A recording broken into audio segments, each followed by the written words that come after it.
Let's go. Hi, Richard. Hi, Fred. How are you? I'm very good, thank you. And today, I think that we have, sorry, I'm just jumping right into the conversation because I think it's quite exciting, the future proofing of business infrastructures. Because I think executives face a big challenge today, which is how do we build infrastructure that doesn't just survive today, but thrives tomorrow? And why is this question? Because as we had our Tuesday, Technical Tuesdays, and we went through 75 years of history, and Yeah. the jump between technology go to or technology available in the market adoption is shrinking, so it's costing faster and Mm, faster and faster. So what we build today, how we proof or future proof for tomorrow, so we don't build something that in 2 years time is going to be obsolete or perceived as obsolete. So this is a C-suite or board of director serious conversation that have to be considered, because future-proofing a business infrastructure is actually comes at a stage of disruption, I would say, with AI, cyber threats, and compliance mm. shifts, and rising stakeholder expectations. Because, well, we today we uncover the biggest, perhaps overlooked risk, and the strategy leaders need to create a resilience, adaptability. So the first question, obviously, is why is future-proofing infrastructure more critical now than ever before? Well, you kind of alluded to it. The disruption cycle has collapsed. Right, Now I used to do strategic consulting, right, and I would set up, sometimes 5-year plans, 10-year strategy plans, right, that kind of stuff. But that was over 20 years ago, right? right. Even 10 years ago, leaders could build, decade-long roadmaps, Yeah, right? Uh, Today, business models, regulations, uh, technologies, they can shift in a single quarter, right. you know? Yeah, yeah, Future proofing isn't so much about like trying to predict yeah. future. That's not really. It's more about designing infrastructure or purchasing infrastructure Right. that's flexible enough to adapt when those changes arrive. Yeah, So right. it's basically accepting the inevitability of change, Yeah, that the window for change has become shorter and shorter and yeah, shorter, and you can't really just decide to give up. yeah. So it's more about like beginning with the end in mind. Right. You have to think about the future, even though don't know what it is. Yeah, Choosing partners, and I'd like to think of us as a good partner for businesses that are thinking about the future, that are right, thinking about making sure that they want to partner with you and make sure that they help you prepare for right. future advances, regulatory changes, different business models, Yeah, that kind of stuff. I think that's important. But really, it's about the fact that the disruption cycle has collapsed. right. It's no Yeah, longer a decade long. Now it's, months. yeah. Uh, let's So, hope it doesn't turn into weeks. Um, but it's certainly collapsed to, far less than 5-year, yeah, time frames. It's more in around 2 to 3 year time yeah. frames before you have to start adjusting to things. Yeah. What would be the biggest risk then executives have overlooked? So just start with the say actually the blind side, if you say today. What are the Mm. biggest blind side? Oh, for me, that's an easy one. I used to refer to it as the silent killer. All right. And it was something that, shocked, a lot of businesses when I was doing that as a consulting practice and doing audits and doing strategies and Right. stuff like that. It's called shadow IT. All Have you right. ever heard of that before? No, I never heard of that Okay. concept. That is when basically, technology systems, apps, or processes become adopted without any leadership oversight. All right. Okay. Yeah. It isn't rogue software, right? It's Yeah. areas where employees basically feel they must work around the official systems to get things done. they want to use more modern tools, right? So if you don't provide, a modern CRM platform to your sales force, what are they going to do? Yeah. And a lot of employees will even go as far as to dip into their own pocket to buy tools to make their personal lives and their Yeah. work lives easier. This is where you get a bunch of custom built Excel spreadsheets with formulas and links and Yeah. all that other kind of, right? That's shadow IT, right? Yeah. And it is a risk multiplier, right? When employees feel they have to work around the systems that you've provided to them in Yeah. order to get things done and to get them done efficiently and effectively, you've got a problem, right? Right. Right. It's a risk multiplier. It's also a warning signal that strategy and execution are misaligned, Right. right? It is the biggest risk because it's kind of invisible. Yeah. Leaders often don't know it exists until until something breaks, Yeah. basically, right? Or until they lose a key employee who was perhaps, and they didn't understand where that employee's Yeah. productivity was coming from or where they were getting their outputs from or something along those lines. It's also compounding. Small workarounds grow Yeah. into, system fragmentation, right? And that actually starts to, it creates an entire shadow business in the background to the one that you think you're operating, right? It's Yeah. also cultural. It reveals gaps in trust Yeah. and agility and alignment between leadership and Yeah. and the workforce. Yep. Yeah. I've seen that, Shadow IT. Yeah. particularly in the past 2 years. I've seen that with sales teams and AI. Like Hmm. they are paying their own private subscriptions, whatever AI tool is in there to help them with emails. They distort the corporate message, the branding. They try to be more easy, and at the end, until they receive feedback that they say we don't understand what you're selling anymore, or what is the Mm. communication that you're sending. They don't realize actually all these things that you mentioned was invisible, was compounding, and it's a cultural thing that is a kind of a parallel Yep. activity was happening between the sales teams, and say, "Oh, I'm doing this, I'm doing that, I'm building an avatar for doing this and this." So trying to overcome whatever has been designed perhaps for years with the marketing teams and the 7 Ps, which is not just email and advertising; it's all the branding, all the activity that marketing requires. So and how does shadow IT undermine? Well, this probably is relevant. Undermine the infrastructure resilience, because then it's the thing that you build Well, for you've years. already mentioned a few Yeah. a few impacts, right? Right. It undermines the company's resilience, first off, because it, you know, it compromises security and compliance for one Right. thing, Right. right? Sensitive data ends up flowing into uncontrolled, unsecured systems, Right. right? That's what can often happen is that the individual ends up taking secure data and Yeah. putting it into an insecure environment, Right. a tool that hasn't been approved or a tool that nobody knows you're using, that kind of stuff. And really, when it comes down to it, especially if you're running in a regulated environment or something Right. like that, regulators won't care whether it's an official app or not. Right. It's what's being used, and Yeah. it's where data is sitting, Yeah. and so there can be a lot of misuses and security and compliance breaches in Right. there, right?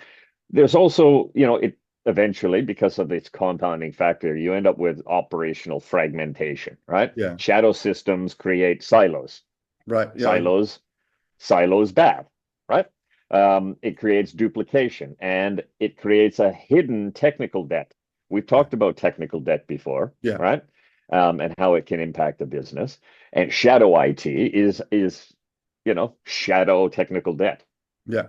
but leadership may not be aware of it at all, right? And then there's a strategic misalignment. Every shadow tool is proof that the organization is running two infrastructures, Right. two. Yeah. The one leaders believe they have, and the one that employees actually depend on. Right. That's a mismatch. Yeah. It's one that needs to be resolved. So I would say that the executive takeaway for that is that shadow IT isn't just a nuisance. I believe it's the number one threat to resilience. Yeah. And it's the clearest roadmap for where leadership has to adapt first. Right.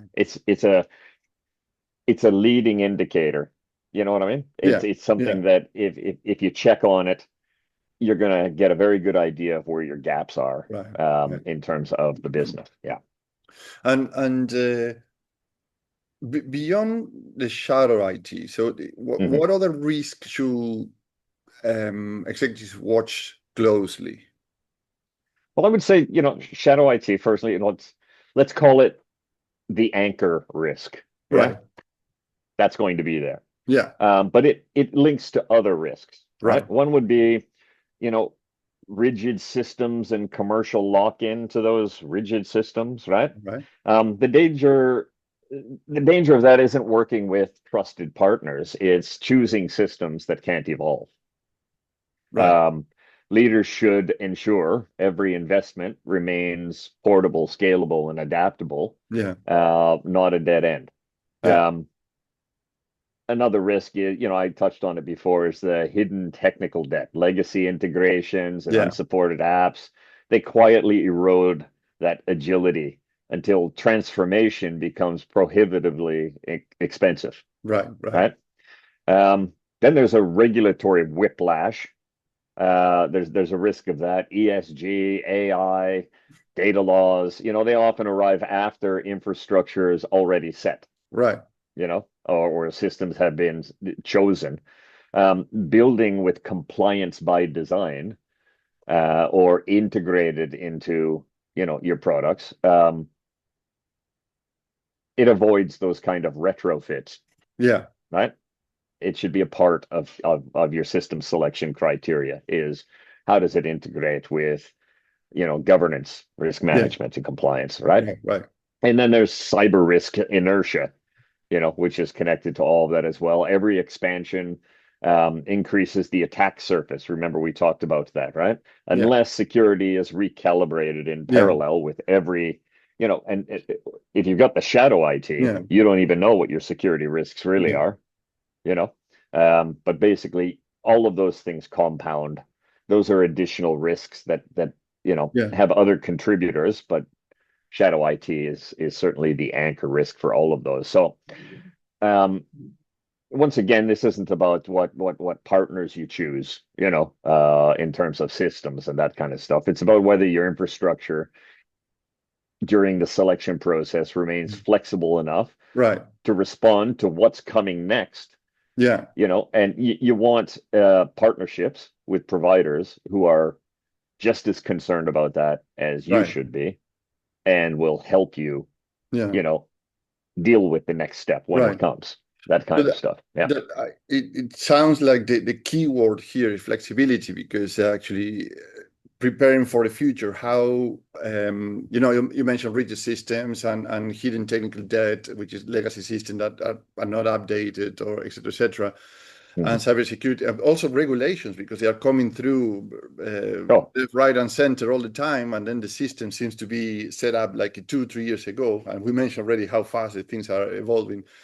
So the keyword seems to be flexibility. So how should executive think about infrastructure decisions that avoid being mm, locked or left behind with all these changing environments that are constantly evolving or moving the goalpole, if you may, sometimes. yeah. Um, Two things, Yeah. two simple principles. One, begin with the end in mind when you're going to Right. make infrastructure selections, Yeah. right? And the follow-up to that is always be sure that end that you have in mind Right. includes change. It's inevitable. It's going to Yeah. happen. It's going to happen quickly, and it's not going to happen in 10 years Right. Right. when you've moved on to another role. Yeah. It's going to happen within your tenure, right?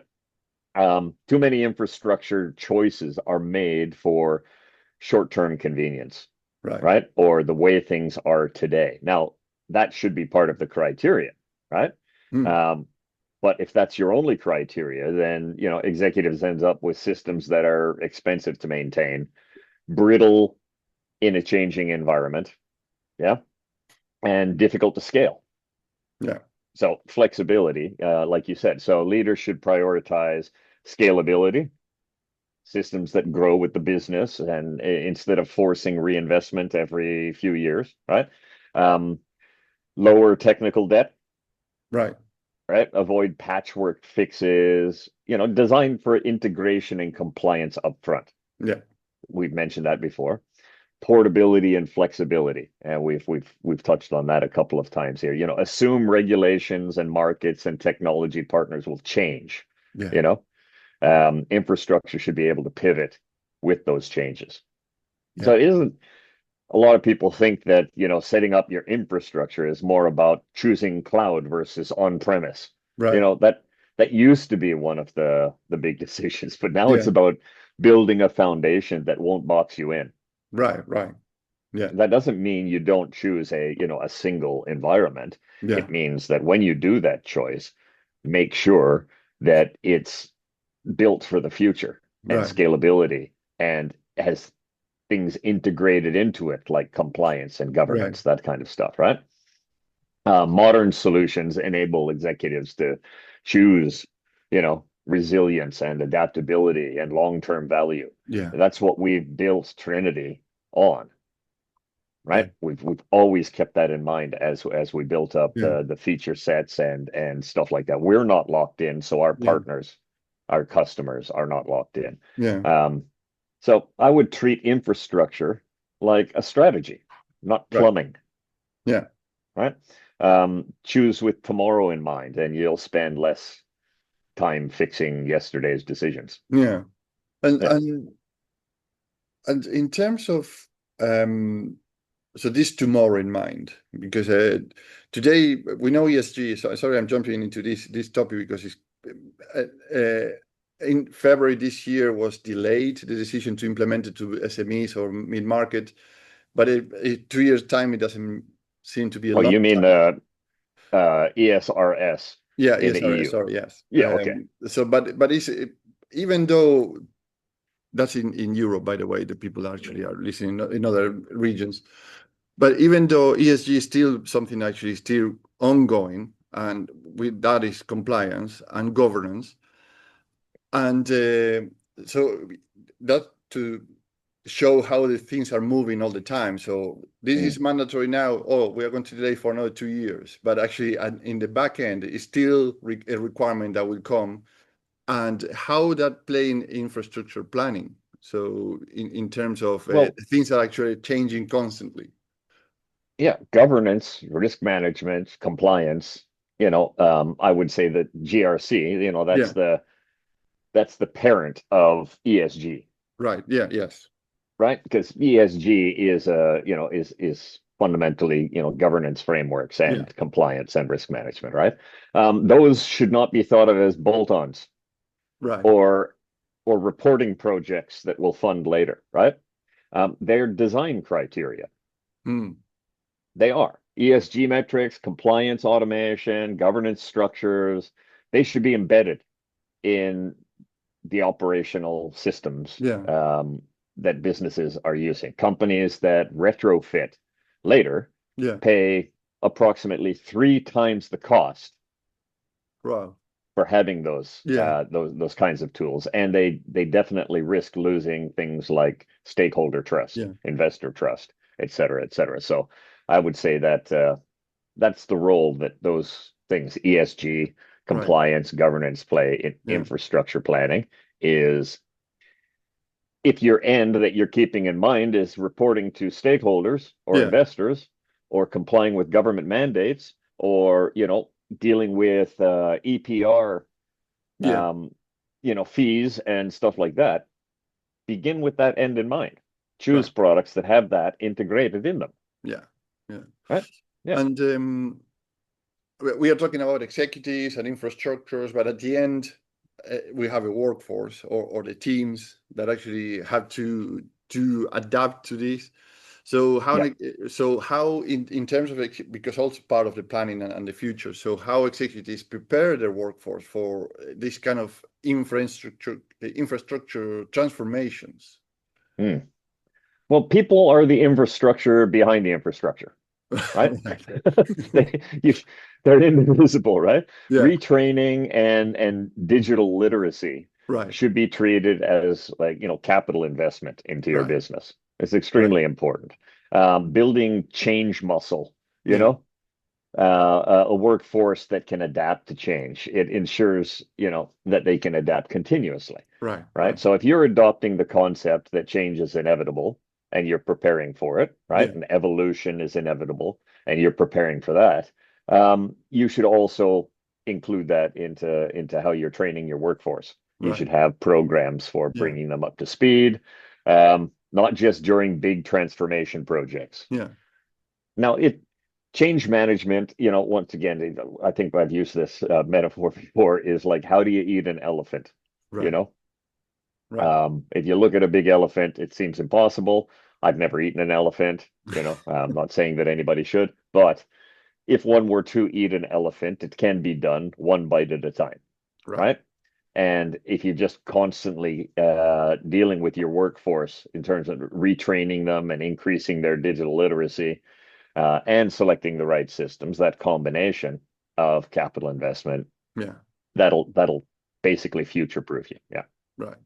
And so with these things that we mentioned in the evolution in the past 75 years, so then what technologies should every C-suite or board of directors start to consider or keep in the radar for the next 3 to 5 years, just Yeah, to this the new evolution? change window. Yeah. Yeah, exactly. Yeah. Number one, I would say is AI, Right. artificial intelligence, not just as a buzzword, but as a tool to enhance decision making, Right. predict risks, create new business value. Every sector will feel its impact, without a doubt. Yeah. Now, there's a lot of fear that comes with AI about it replacing people doing jobs and stuff like that. Yeah. If it's a part of your infrastructure and you're keeping people AI literate, Yeah.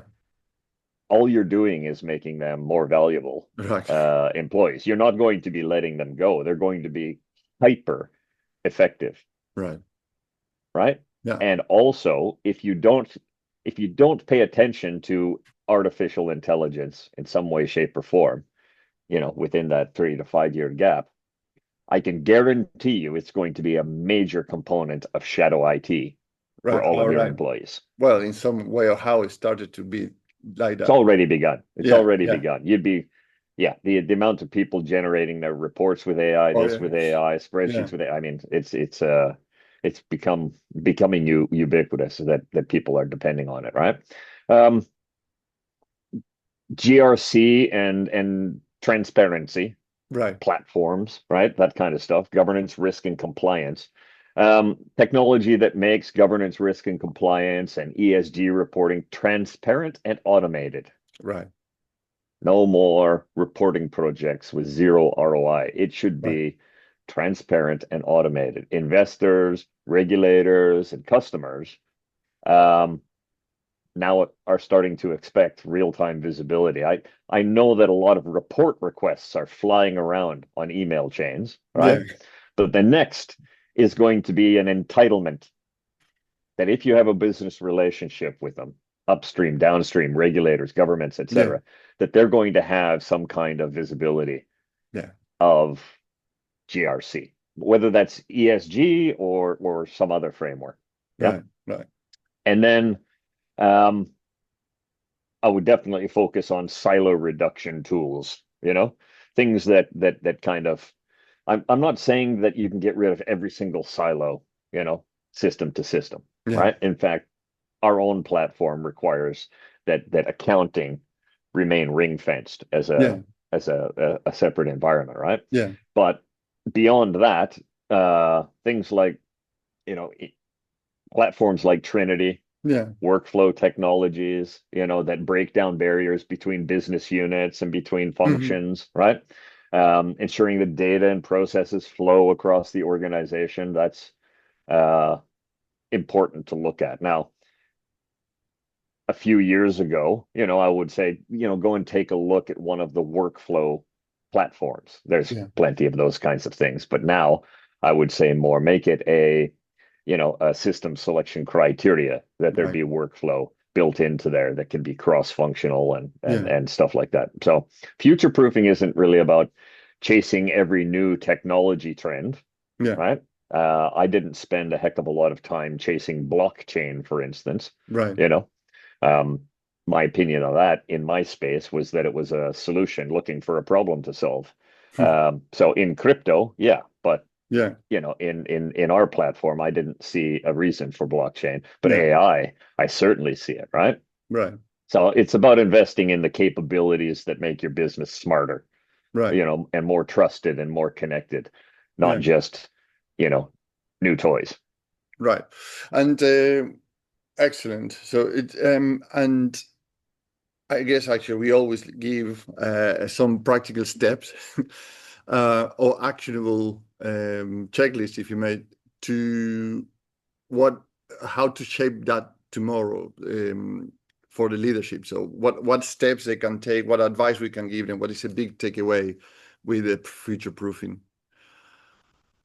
I would, my first step when I would do a consulting engagement Right.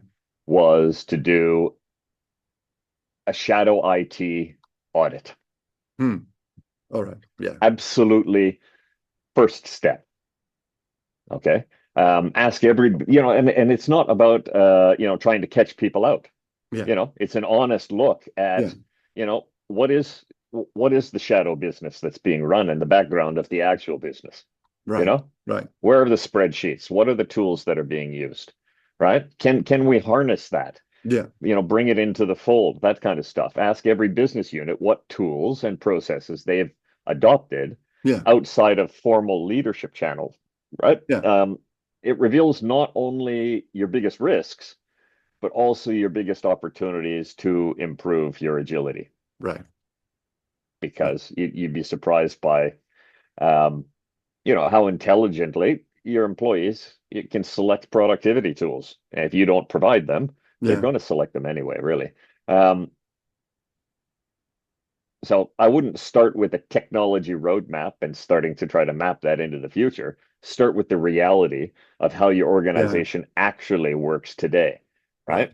Flesh out that shadow IT Yeah. environment, not for the purpose of crushing it, but for the purpose of integrating it, Right. reducing risk, reducing compliance breaches, all that other kind of stuff. Yeah. That would Yeah. absolutely be step number one, is go out and do a shadow IT and resilience audit. Right. It is Right. an indicator. It's an important indicator. It will guide you. Yeah. Fantastic. Well, I think actually that's future proofing or at the tip of the iceberg, really. It is. With all It the really change. is an iceberg. It Yeah. really is an iceberg. Yep. Just the shadowed IT concept. I was not familiar. I was familiar with that happening. I never tag it as a name, like what is shadow IT for whichever reason, but it exists, and I think that yes, it is in terms of risk management. Probably is quite risky to have that kind of behaviors in the organization. Yeah, I'm not saying that all of them are like, massive breaches. People Yeah, can, have a corporate laptop that doesn't allow you to install certain tools. yeah, It starts to become more and more difficult. Now you're locking down websites, yeah, and when every tool has 20 alternatives, it yeah, starts to get unmanageable. The yeah, best thing to do is to audit that, find out why they're using it. yeah, Why aren't the tools that you've provided good enough? yeah, Because they're not fast enough. They're not, what's going on that would lead somebody to yeah, adopt a dozen yeah, shadow IT systems, right? yeah, So I think knowing that it exists, yeah, because it most certainly does yeah. exist, um, and accepting that, and not turning it into a security investigation, Right, right. right? You're not out looking for people to punish. And if you got good relationships with your employees, you're going Yeah, to find out what that shadow IT is. yeah, That is really going to help you. It's got to be number one yeah. for future proofing your infrastructure. You have to be aware that it exists. You want to find ways to avoid it growing, Right. and find ways to uh, uh, um, bring it into the fold. Yeah, Yeah, Yeah. fantastic. Okay, I think that we can wrap up today because it's a very interesting idea, no idea, actually, a strategy. And I have twofold, whatever exists today and based on what have been designed and what is the next step for the next 5 years. Excellent. Thank you, Richard. Thank you very much. We catch up next week. Sure, fine. Thanks. Yeah, thank you. Bye-bye. Bye-bye.